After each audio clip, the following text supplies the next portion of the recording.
we also got a better feeling of what the student could do. And the students knew that they had examinations for which there was no makeup.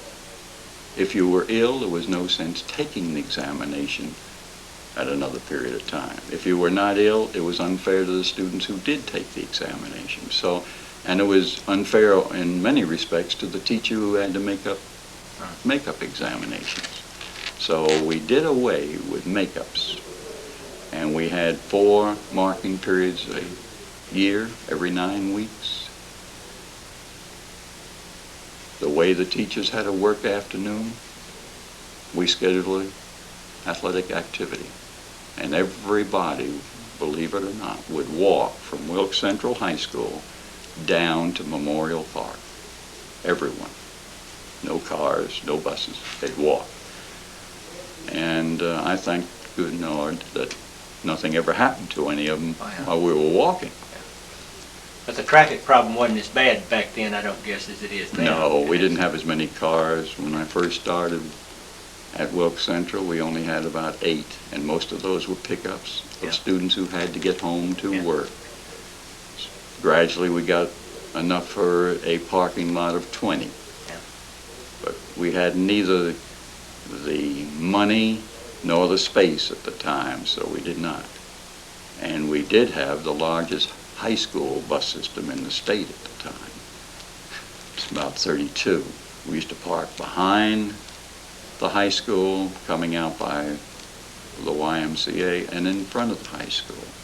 And in those days, we had just 421 as it used to be, and you breathed a sigh of relief when the last bus was gone.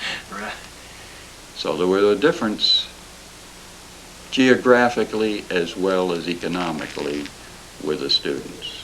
But we had a tremendous pride there at Wilkes Central. And in 1962, I decided to move on to the superintendency at Chapel Hill and felt that the school was then on its way and I could make that change. How long did you stay at Chapel Hill? I was there 3 years and got the new high school built, and the other schools, 2, a junior high and an elementary, opened, and renovated the rest and decided I would move on. Little thinking that I was coming back to Wilkes County, although we had not sold our home that we had built in 1960, or moved into 1960. I was going to come back here and retire, but I did not think that we were going to be a community college under any circumstance. Well, when you left Chapel Hill now, did you come back to here? Yes, I did.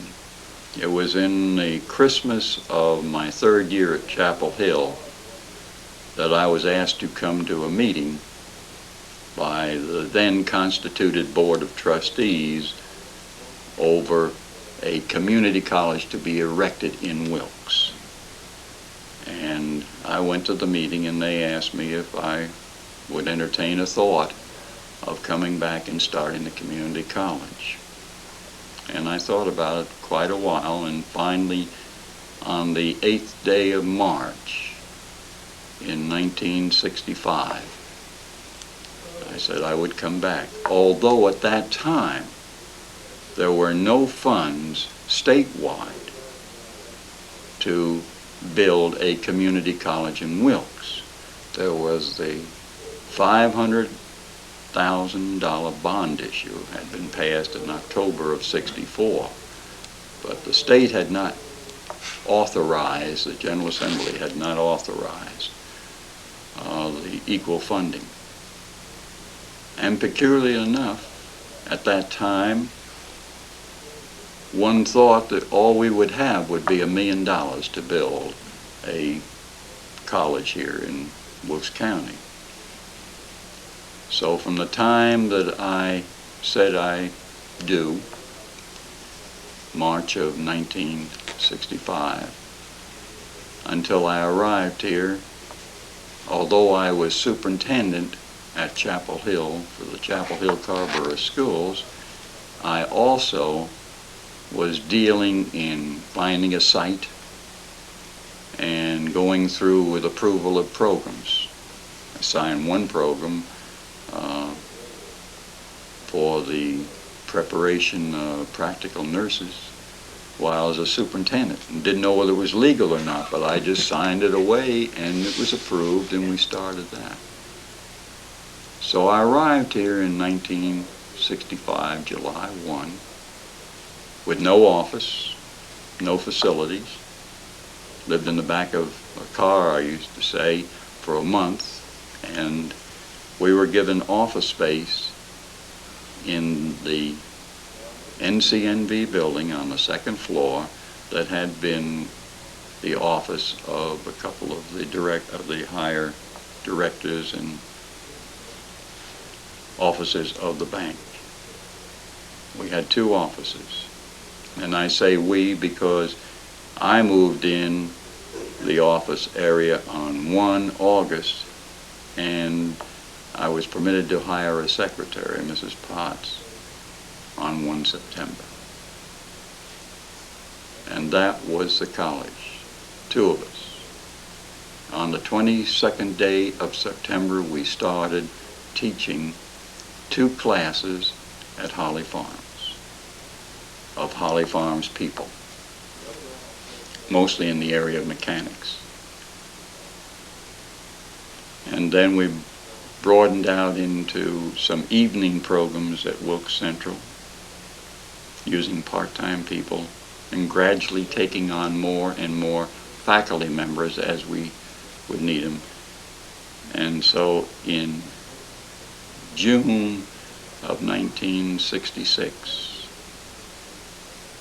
we had a fair faculty of about 6 and a couple of directors and about 140 students part-time.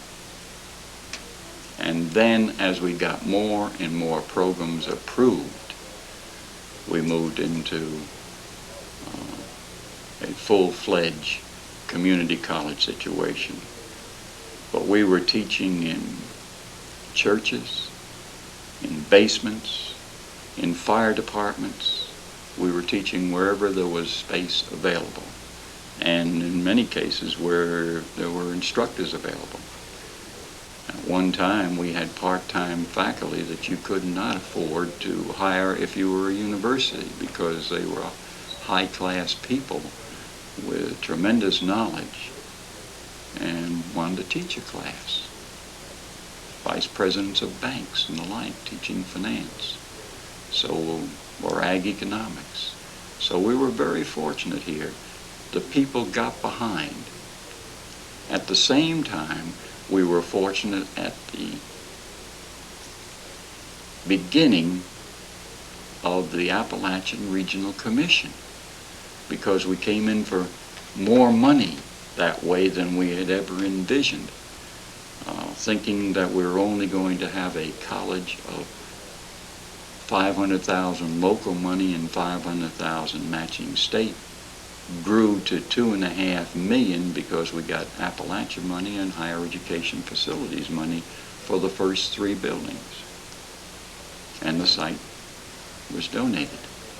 Then we came in for another grant in 1974 when we got more Appalachian money and another higher education facilities fund and some vocational money through the state from the federal government.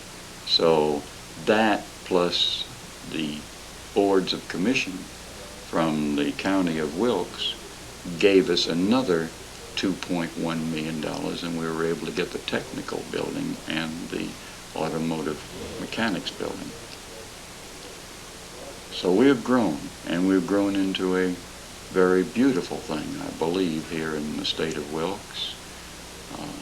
We have people who are interested. Definitely we have faculties who are interested. When we were preparing the land for the technical building and the power mechanics building, all of that work done in preparation with bulldozers and front-end loaders and trucks and pans and the like that we could borrow was done by student and faculty participation. they moved more than 350,000 cubic yards of dirt.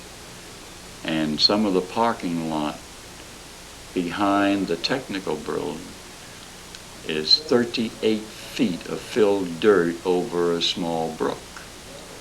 And we routed the brook properly and built the parking area. So we had this actual participation by people, and it made it a much better situation if this was their college. Then we were all ready for the second run of buildings, the technical and the automotive mechanics building. So this has been truly a community college because of the community participation. We went through the Southern Association without early meetings with them. We just told them that we either were accredited or we were not ready to be accredited, one or the other, but come on anyway in 1970. And they came and they made some suggestions which we cleared up. In 1974 we were fully accredited. We were accredited in 70, but in 74 we were fully accredited with no qualms by the visiting committee. So I have a feeling that with all the things that we have, including sitting here in this James Larkin Pearson building, it has been a truly great thing with the people of the state of Wilkes. Who helped design this plant, we say? Well, I know, but I'm wanting you to tell me. This was unusual.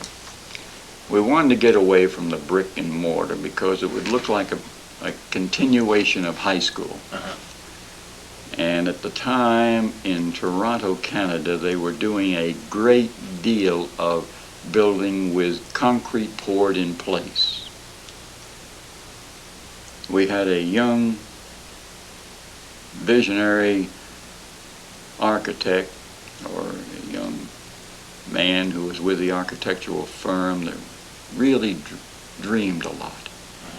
And he came up with this concept after he had received the educational specifications for the three buildings, which I had to do, how much space we needed and then where we needed it, and the kinds of things that we needed to dovetail in one with the other so we would get the most out of the programs. So we came up with this concept of pouring 12-inch concrete walls poured in place. I don't think they're going to move for a while. But by the same feeling, we had to bury some branches. We've had springs, I think there are 27 of them under the first building. We had to bury those and route them. But we came up with a very beautiful thing, mainly because I knew that I would have little money for maintenance and would like to build a building out of concrete, plus the fact, have all the window frames in the kind of material that we wouldn't have, aluminum we wouldn't have to keep up and paint it. So we have really no outdoor maintenance that most colleges have in painting sills and painting door frames and like. So it was breathtaking to some of the people who were used to brick and mortar. They were used to red brick or maybe the Tennessee brick, but nothing in a white. And as it gets older, it seems to adopt a feeling for education. It grows on you as you look at the building as it gets older, almost like the ivy of the Yales and Harvards. So it's been rather unique. And plus the fact, all of our buildings are built so that we can do our own construction with our own